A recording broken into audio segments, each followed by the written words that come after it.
Hi guys, I'm Toya. I'm RJ. Welcome to Life Unfinished. Today in our video, we are outside in this beautiful weather.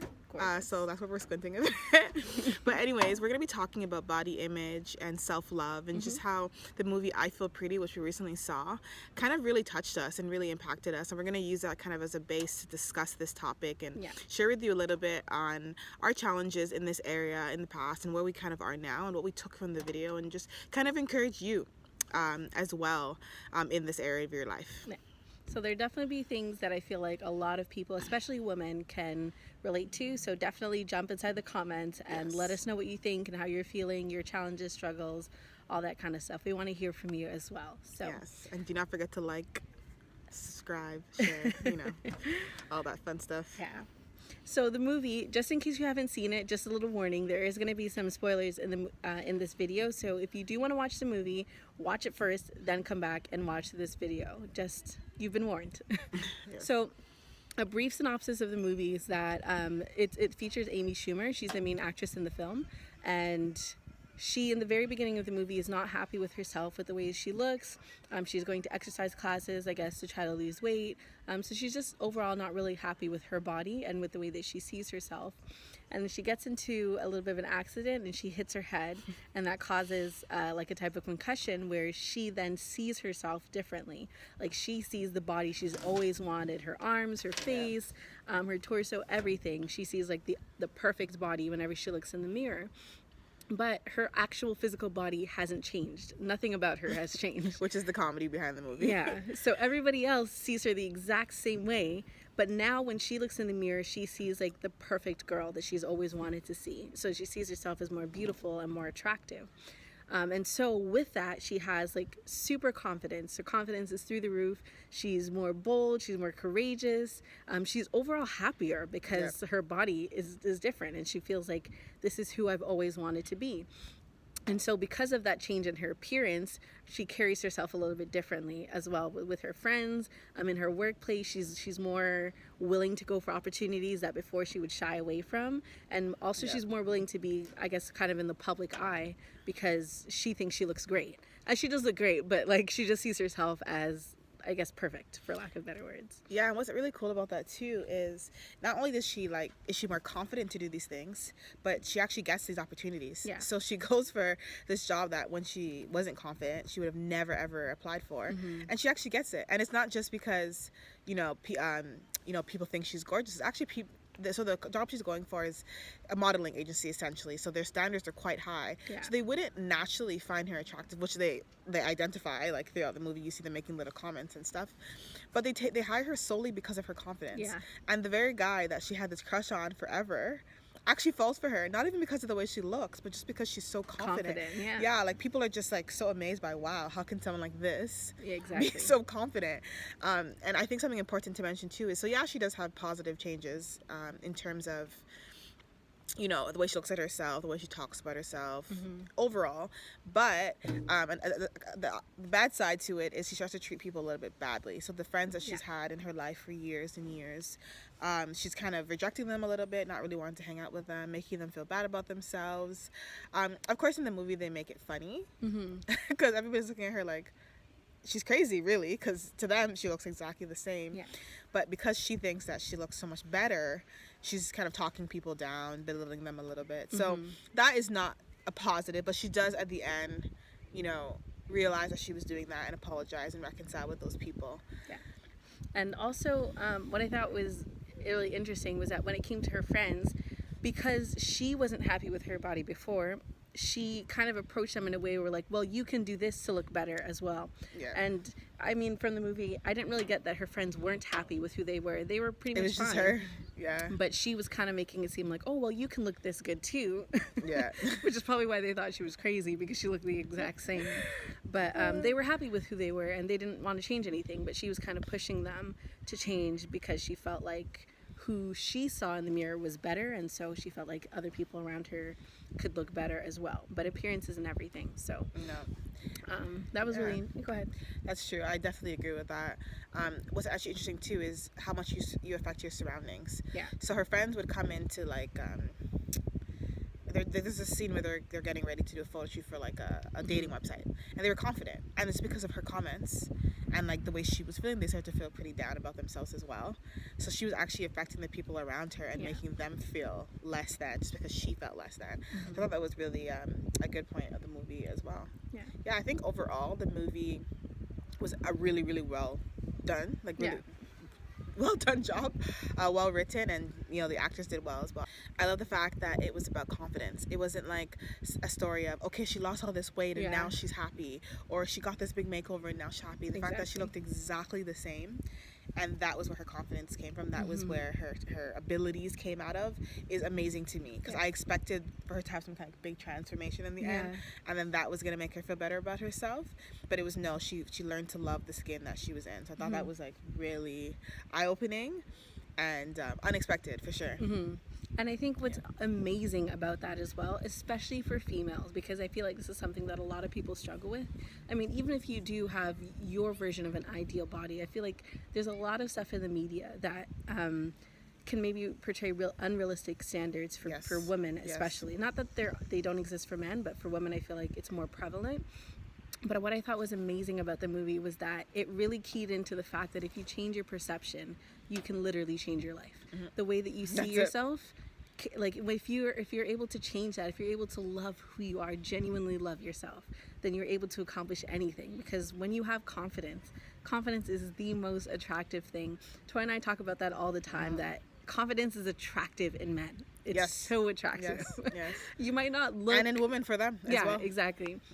You might not look like what might be considered the ideal type of attractive, but when you have confidence, there's something about your confidence that makes you so much more attractive.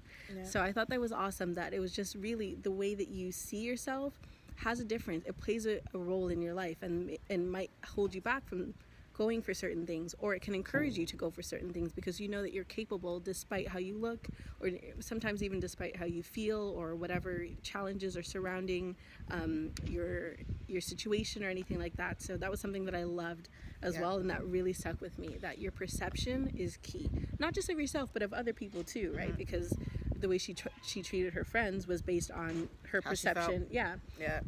And so that was also really important, and I just loved that. It was one of my favorite takeaways from the movie. Sorry guys, I see a mom with a stroller and I'm like, that'll be me soon. I'm looking at. But I completely agree. And what that makes me think of too, there's a scripture that says, as a man thinketh, so is he. And I love that scripture. I say it to myself quite often because it really just shows you the power of your mind. So whatever you're thinking in your mind is pretty much what's going to kind of come out of you. And it's how you live your life too. Even if you don't realize it, your thoughts shape your life. So if you feel like you can't do something, you're not going to do it. And if you feel like you can, you'll do it because you'll at least be willing to try it, right? Not everything's going to succeed, and that's fine, but we often don't even try things just because we feel incapable of doing it. So the way that we think has a huge effect on our lives and the way we live out our lives as well. So so if you can get your thinking in position, I think that's everything. And don't get me wrong, we're not saying that we don't encourage good health, we don't encourage fitness, because in general, no matter what size you are, you should be taking care of your body. What we are saying is there is sometimes those things that you can't change, and you have to find peace in that. For example, your skin tone, or if you're maybe a more thicker person just naturally, like those are things we have to find beauty in and come to terms with, and be careful of not comparing ourselves. I know earlier you were mentioning societal standards.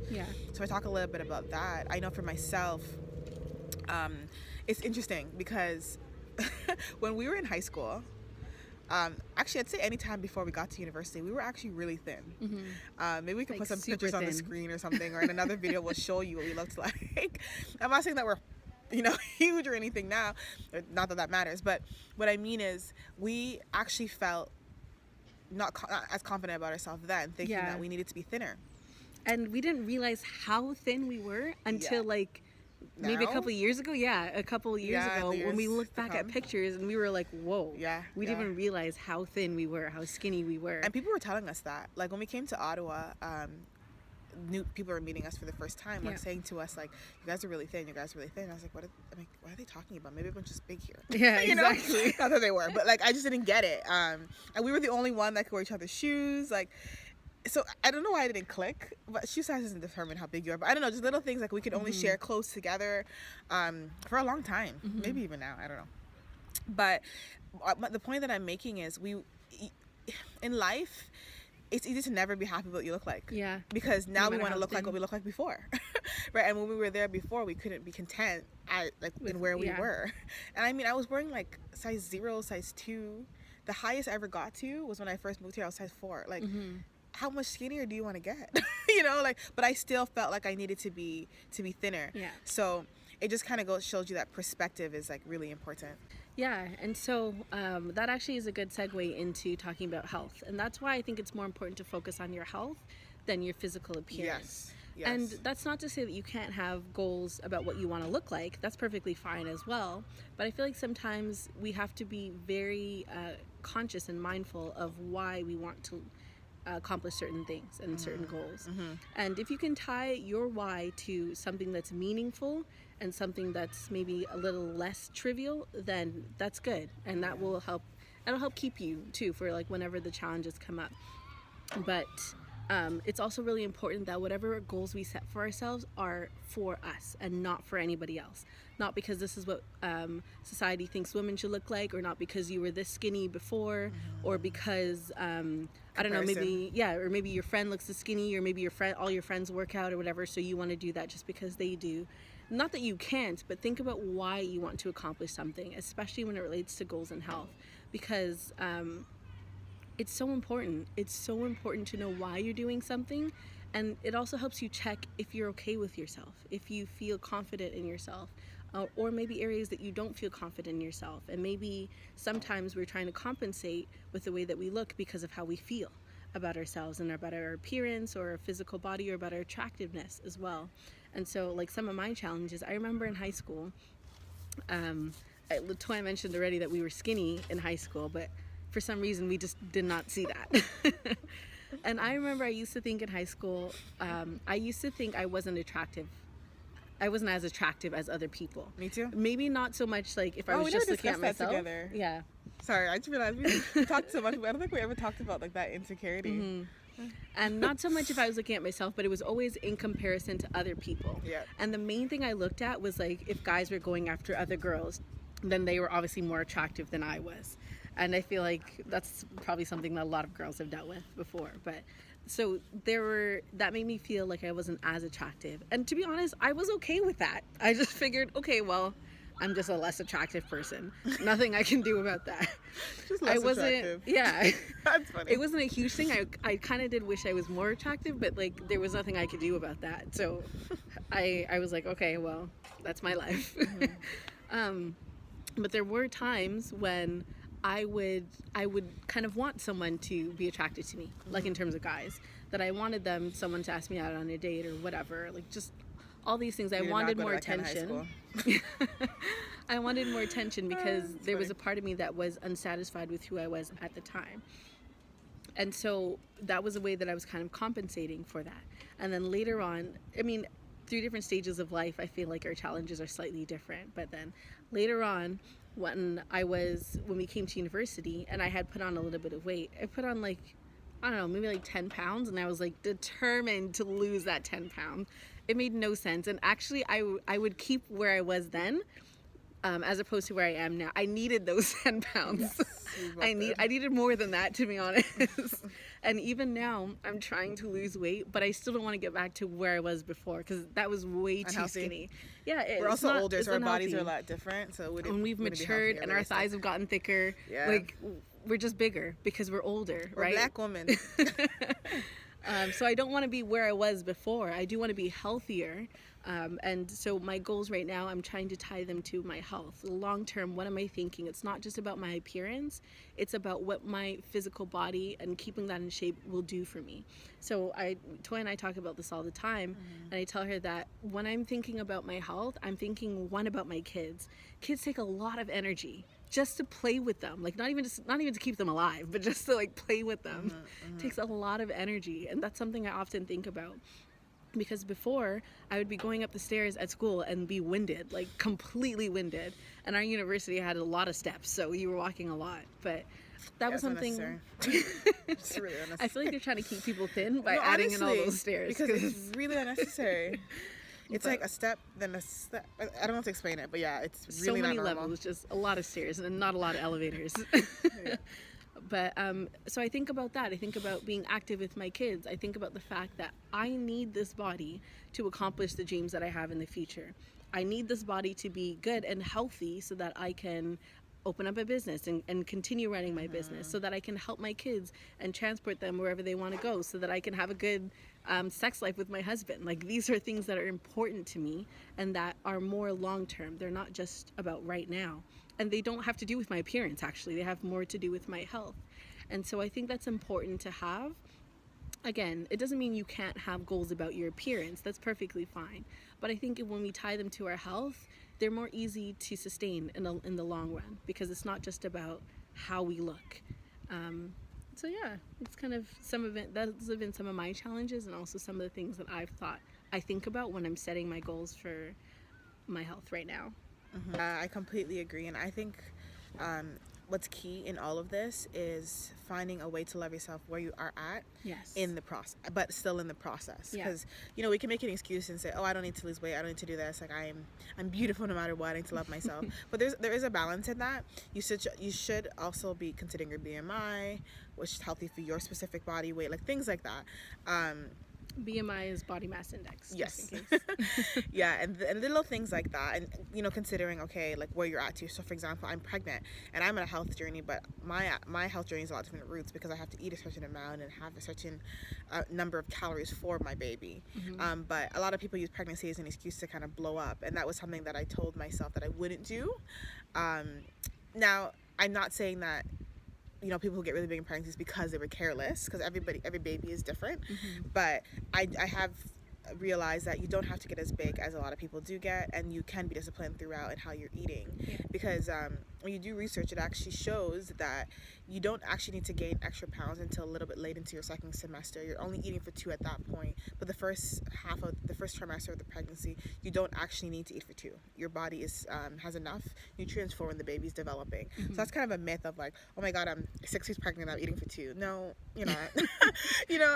You have to learn to regulate your cravings and not get everything you want, which is hard, but honestly, it's not worth it in the end when you feel uncomfortable about yourself, you don't feel as good, you're out of breath, like you were saying. That was something that I noticed about myself before getting pregnant, so I was on a health journey, and that worked really well for me. Okay, Toya, you should not be exhausted going up and down stairs. You should be able to run. It's just, we're young.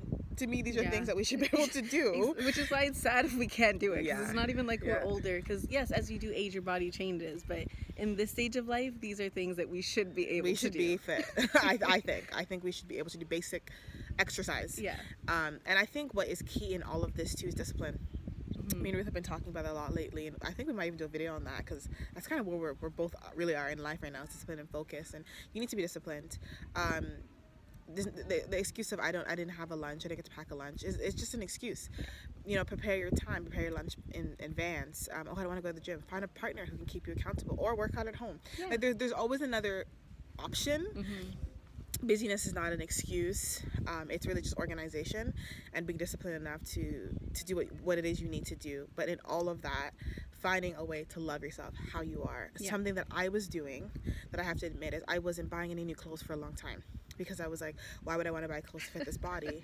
And that was something that I feel like God corrected me on, because it was really like, well, what if you never go past this? Are you going to spend the rest of your life depressed and not treating yourself and not buying new things?